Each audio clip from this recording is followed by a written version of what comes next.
is to make a super delicious smothered steak, Gina Young style.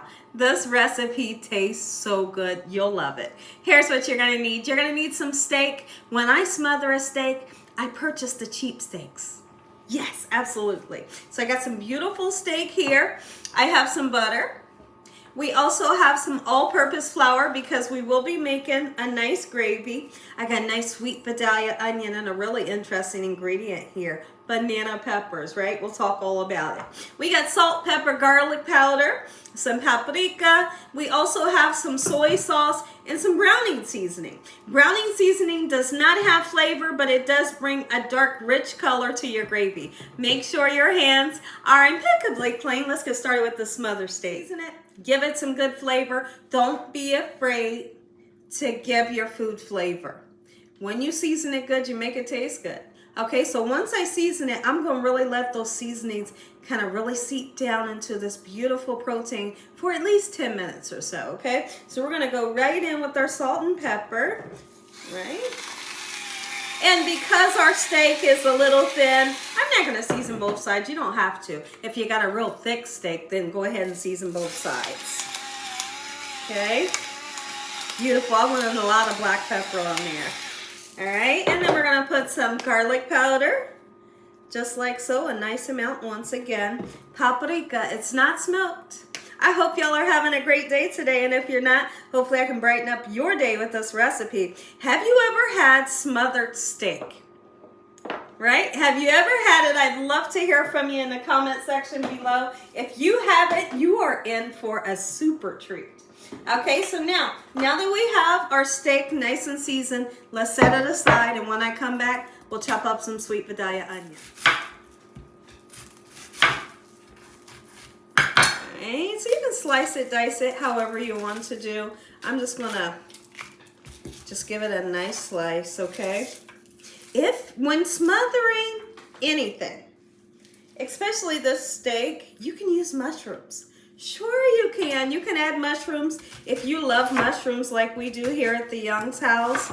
And when you put the onions into the pan, that'll be the perfect time to get started with your mushrooms. It will bring such a great taste to this recipe. Go ahead and get our steak into the pan where I do have some vegetable oil. And at some point of cooking our steak, we'll add in some butter. But adding in your butter right now, as we know, butter burns at a high temperature, right? So if I put the butter in there right now, it's gonna burn, right? The whole house will be smoky. So we don't want to put it in too early, okay? I'll tell you the perfect time to put it in. That sizzle means good things is getting ready to happen. Okay, I did put some parsley flakes onto the steak to make it look beautiful. Whenever I'm cooking, I want it to look pleasingly aesthetic to the eye. I want it to look gorgeous, right? Here we go. Turn our steak over. If you look at it sideways, you know, like that, you'll see a beautiful golden brown ring towards the bottom, and that's always your indication. Go ahead and give it a flip over. It's brown on the other side. So let's see what it looks like. Oh, it looks good. Now, you got two options. You can smother this right on the stove in the gravy, or once you make your gravy and you put the two together, you can throw that thing in the oven. So, however you want to do, you can do it that way. Right now, we're going to go ahead and put our onions in and get our onions nice and sauteed. Oh yes, nice sweet Vidalia onions. How delicious does this look right now? Those onions are getting even more sweeter. We're going to take these beautiful banana peppers, put them right there. They add a great addition. And from this point, let's go ahead and turn this off, set it aside, and now I'm going to show you how to make this gravy to taste good. Oil in our pan. When you're making a roux for your flour, you always want to do equal parts oil or butter to equal parts flour. Okay, I can kind of eyeball mine because I know how much, but if you need to measure it, that's fine too. Okay, so now my oil's nice and hot. We're going to add our desired amount, well, you know, half and half. If you're using a half a cup of oil, you use a half a cup of flour. And we're going to really incorporate the flour just like so. Okay, making sure that you're constantly stirring it so there are no lumps. And we're going to mix this, and I'm going to show you the perfect consistency that you're looking for. At no time should this ever look like plaster. It shouldn't be that thick, okay? So watch me when I come back. I'll show you what consistency we're looking for. Here's the consistency that we're looking for. Let it cook for a few minutes because you got to cook cook that raw flavor taste like out of the flour, and it only takes like 2-3 minutes. And if your flour gets a little bit darker, that's fine. It makes it taste even better. What you're gonna do is you're gonna stir in some water, and you want to keep stirring and stirring. Okay, and in the beginning, this will get kind of thick, and you'll think, oh no, did I mess it up? Nope. Keep pouring and keep stirring. Okay, when you stir, you're sure that your gravy will have no lumps. Okay, now you don't have to use water. You can use any kind of broth that you want it to use. Okay, keep on pouring and keep on stirring until you will finally see a gravy consistency. And you know what kind of gravy you like. If you like it thick, then you won't have to use as much liquid, right?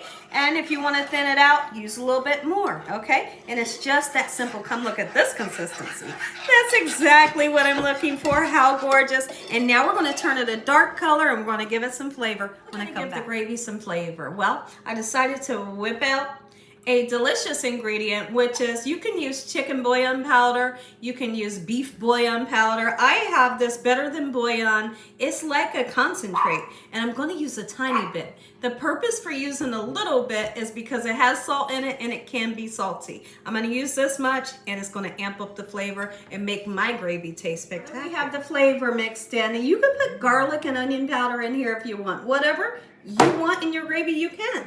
All right, I'm going to put some soy sauce in there. You can use low sodium if you like. It's going to bring color and a great flavor, and this is going to bring color, okay? Perfect. Let's mix, and then we taste. This is one of the first things I learned how to make when I would be sitting maybe on the kitchen counter as a kid watching my dad cook, or maybe, you know, a chair pulled up to the counter. My dad showed me how to make gravy, and I never forgot how to make gravy. See if it tastes good, and if it doesn't, we're gonna reseason. Let's see.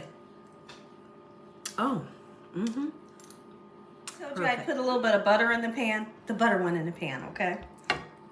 Oh, Gina, are you kidding me? I'm not kidding, y'all. And listen, what the gravy is gonna do to the steak is magnificent. It's gonna make your steak so super tender. Sit there, and you can let it simmer on top of the stove. In my case, I'm throwing it in the oven. Y'all, come on over for dinner. Look at this smothered steak, Gina Young style. Make you some. If you enjoyed this video, give me a thumbs up. If you ain't subscribed, what are you waiting on? Tell everybody you know what Gina's doing in this kitchen on a daily basis. Father, I thank you for this meal. In Jesus Christ's name we pray. Amen. Amen. Once again to my beautiful prayer. Let's take a small bite.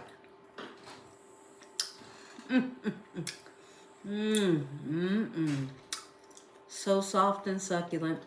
The gravy tastes so good. Banana peppers really amps up the recipe. Enjoy.